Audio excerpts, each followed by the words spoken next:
पुणे जिल्ह्यात नगरपालिका निवडणुकांच्या पार्श्वभूमीवर राज्य उत्पादन शुल्क विभागाने दौंड व इंदापूर तालुक्यात केलेल्या कारवाईत 3 लाख रुपये मूल्य असलेला बनावट मद्याचा साठा जप्त केलाय।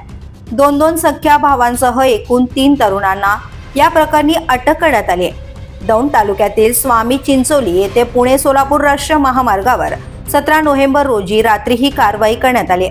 राज्य उत्पादन शुल्क विभागाच्या पथकाने महामार्गावरून संशयास्पदरित्या जाणाऱ्या मारुती इको मॉडेल वाहनाची थांबवून तपासणी केली, ज्यामध्ये गोवा येथे निर्मित आणि राज्यात प्रतिबंधित असलेल्या मद्याचे बॉक्स आढळून आले। पथकाने वाहन चालक वैभव रवींद्र साळुंके वय 27 वर्ष राहणार भवानीनगर तालुका इंदापूर याला ताब्यात घेऊन चौकशी केली। चौकशीत मद्याचा साठा हा इंदापूर तालुक्यातील भवानीनगर येथून आणल्याचं स्पष्ट झाल्यानंतर पथकाने 18 नोव्हेंबर रोजी किरण साळुंके याच्या भवानीनगर येथील घरावर धाड टाकली।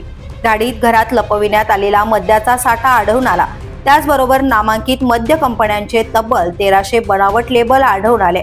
पथकाने किरण रवींद्र साळुंके वय 33 वर्ष आणि संदीप राजाराम रणदिवे वय 28 वर्ष यांना ताब्यात घेत अटक केली। The police news bureau, Pune.